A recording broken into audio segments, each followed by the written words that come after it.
மக்களை நம்ம இன்றைக்கி என்ன பார்க்க போகிறோம்னா, அஜித்தோட பிறந்த நாளை முன்னிட்டு நமக்கு அவர் மாசப் ரெடி பண்ணி போடுற மாதிரி இல்லைங்க. அவருடைய வரலாறு பற்றி தாங்க நம்ம பார்க்குறோம். அவர் வரலாறை பற்றி பார்க்காதவங்க ஸ்கிப் பண்ணாமல் இந்த வீடியோ ஃபுல்லாகவே நீங்கள் பாருங்கள். அஜித்குமார் இந்தியாவில் ஹைதராபாத் நகரில் ஒரு தமிழ் தந்தைக்கும் ஒரு சிந்தி தாய்க்கும் இரண்டாவது மகனாக பிறந்தவர் தாங்க நடிகர் அஜித்குமார்.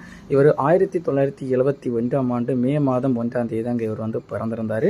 அது மட்டுமின்றி 1986ஆம் ஆண்டு இவருடைய படிப்பை இவரால் பாதியிலே இடைநிறுத்தம் பண்ணி பின்னர் இவர் நடிப்புக்கு முக்கியத்துவம் கொடுத்து இவர் நடிக்க ஆரம்பிச்சிருந்தாருங்க. தமிழ் திரையுலகில் அறிமுகமான முதல் படம் நீங்கள் பார்த்தீங்கன்னா ஃபஸ்ட்டு இவர் 1992 பிரேம புத்தகம் அப்படி சொல்கிற திரைப்படத்தை நடிச்சிருக்காருங்க தெலுங்கு ரீதியில். அதனைத் தொடர்ந்து தமிழ் ரீதியில் அவருக்கு முதல் கிடைச்ச திரைப்படமே அமராவதி திரைப்படம் தாங்க. இந்த திரைப்படம் அவருக்கு கிடைச்சமே ஒரு மிகப்பெரிய ஒரு லாஸ் திரைப்படமாக அமைஞ்சுதாங்க சொல்லணும்.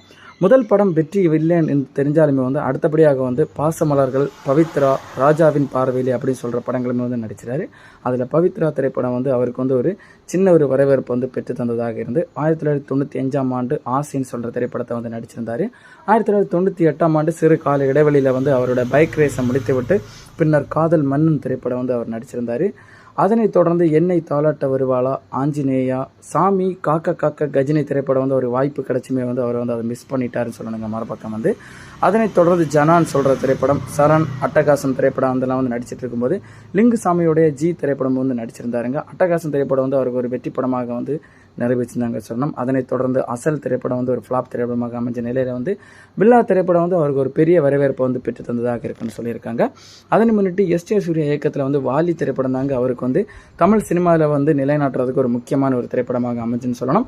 வெங்கட் பிரபுவோட 50வது திரைப்படமான மங்காத்தா, அஜித்தோட 50வது திரைப்படம் மங்காத்தா திரைப்படம் அவருக்கு ஒரு பெரிய வரவேற்பு பெற்ற திரைப்படமாக அமைஞ்சுனாங்க சொல்லணும்.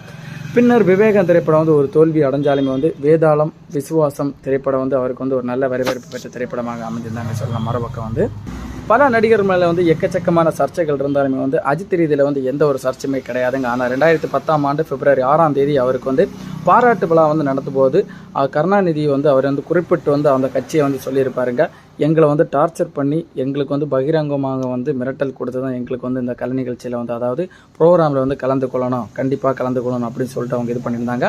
அதன் மூலம் அந்த நிகழ்ச்சி தாங்க அவங்க பெரிய லெவலில் இசை வெளியீட்டு விழாவோ இல்லை அவார்ட் ஃபங்க்ஷனில் கலந்து கொண்டு அஜித்தோட லாஸ்ட் ஃபங்க்ஷனாக இருந்து அதனை தவிர்த்து அந்த எலெக்ஷன், கொரோனா இந்த மாதிரிப்பட்ட மெயின் இது யாராவது டெத்தான இந்த மாதிரிப்பட்ட ஃபங்க்ஷனு தான் வருவாரே தவிர மற்றபடி எந்த ஒரு நிகழ்ச்சிக்குமே அவர் கலந்து கொள்ளப்படலைன்னு தாங்க சொல்லணும்.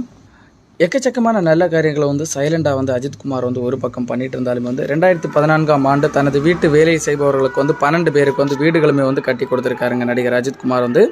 அது மட்டும் இல்லாமல் விழிப்புணர்வு பேரணியில் பாதுகாப்பான பயணத்தை வலியுறுத்தி மக்களிடையே ஆகஸ்ட் மாதம் 18ஆம் தேதி 2013ஆம் ஆண்டு சென்னை முதல் பெங்களூரு வரையுமே இருசக்கர வாகனத்தில் விழிப்புணர்வு பேரணி செஞ்சுருந்தாருங்க. அறுவை சிகிச்சை மூலம் இவருக்கு முழங்கால் மற்றும் தோள்பட்டையில் அறுவை சிகிச்சை பண்ணியிருக்காங்க. பல்வேறு அரசியல் நிகழ்ச்சிகளில் தொடர்பு படுத்தி பேசினாலுமே அரசியல் சம்மந்தப்பட்ட எந்த ஒரு நிகழ்ச்சியுமே அவர் பேசப்பட்டதும் இல்லை, எந்த ஒரு நிகழ்ச்சியும் கலந்து கொண்டதும் கிடையாதுங்க. அரசியலில் பெரிய லெவலுக்கு அஜித்குமாருக்கு ஈடுபடப்படலன்னு தாங்க சொல்லணும்.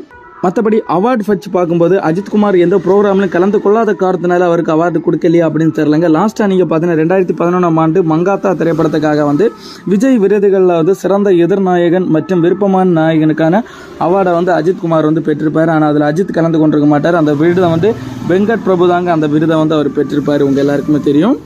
சிறந்த நடிகருக்கான விருதெல்லாம் முன்னதாக நீங்கள் பார்த்தீங்கன்னா பூவெல்லாம் உன்வாசம், வரலாறு, வாலி, வில்லன் திரைப்படத்துக்கு எல்லாம் அவர் ஒரு சிறந்த நடிகருக்கான விருது பெற்றிருப்பார்.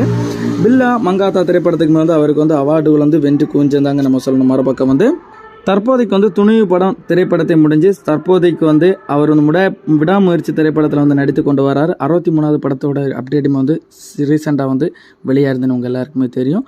இதாங்க அஜித்தோட டீட்டெயில். இன்னும் மேலும் இந்த மாதிரிப்பட்ட நடிகர் டீட்டெயில் உங்களுக்கு சினிமா சம்மந்தப்பட்ட செய்திகள் அறிந்து கொள்ள நம்ம சேனலை சப்ஸ்கிரைப் பண்ணுங்கள். மறக்காமல் சப்ஸ்கிரைப் பண்ணி வச்சுக்கோங்க.